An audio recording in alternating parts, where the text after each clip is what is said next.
I'm Natascha Sandy from Brazil, and I'm here representing FISPGHAN Publicity Working Group today for FISPGHAN Expert Insights, and we have the pleasure of being here with Dr. Mirtha Ciocca, who is one of the authors of the most recent FISPGHAN Neonatal Cholestasis position paper.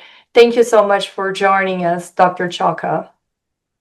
Thank you, Natascha. Thank you for the invitation. It's a topic that I love, really.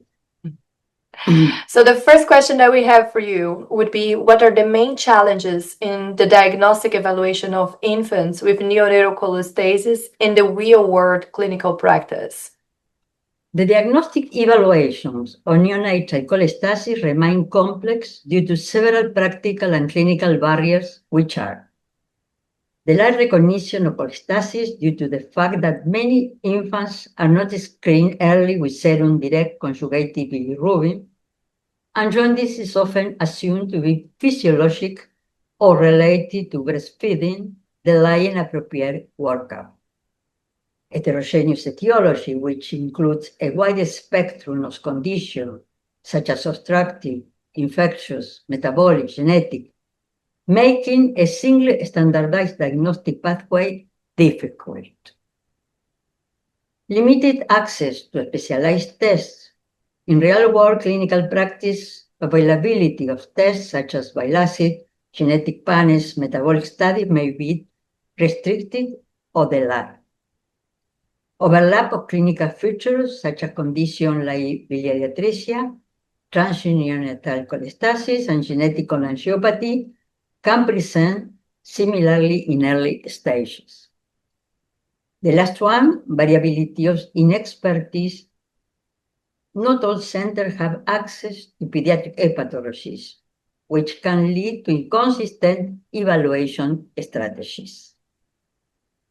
That's a perfect summary of a series of challenges that we have. And why is still nowadays early recognition of biliary atresia difficult? And what is the role of primary care pediatrician in improving this timely referral? Because of the following reasons. They have a subtle early presentation in which infants with biliary atresia appears well, with normal growth and non-specific jaundice. Misinterpretation of stool color because A. coli stools may not be recognized or reported by caregivers.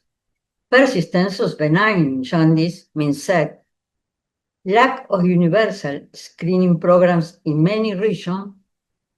The role of the primary care pediatrician is critical because he should make an early measurement of direct conjugated bilirubin and should also teach families to recognize pale stools and dark urine.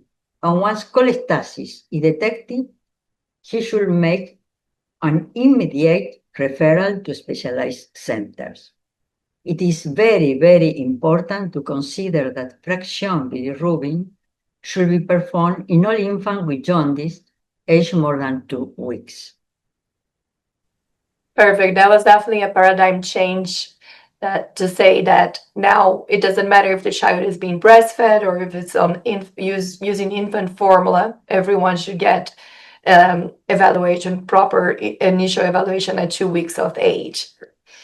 And last but not least, you guys have incorporated genetic testing early in the evaluation of these patients. How have advances in genetic testing changed the evaluation of neonatal cholestasis? And how should collaboration with specialized centers be integrated into clinical practice? Genetic testing can be very useful in discriminating inherited conditions from other causes of neonatal cholestasis. Genetic panels offer the advantage of simultaneous screening for multiple disease-causing genetic variants that may have overlapping clinical features and low individual prevalence.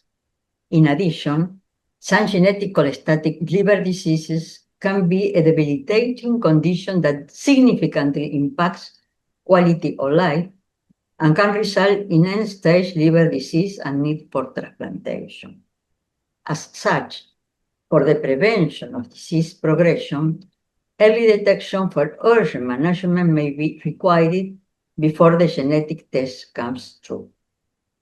The role of collaboration with specialized centers give access to multidisciplinary approach, such as the gastroenterology, hepatology, genetics, nutrition, surgery, metabolic specialists, avoiding unnecessary studies through expert guidance.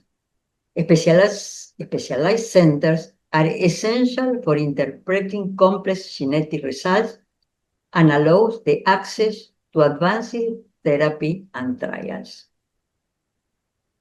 Amazing. Thank you so much, Dr. Ciocca, for those insights. They're really valuable.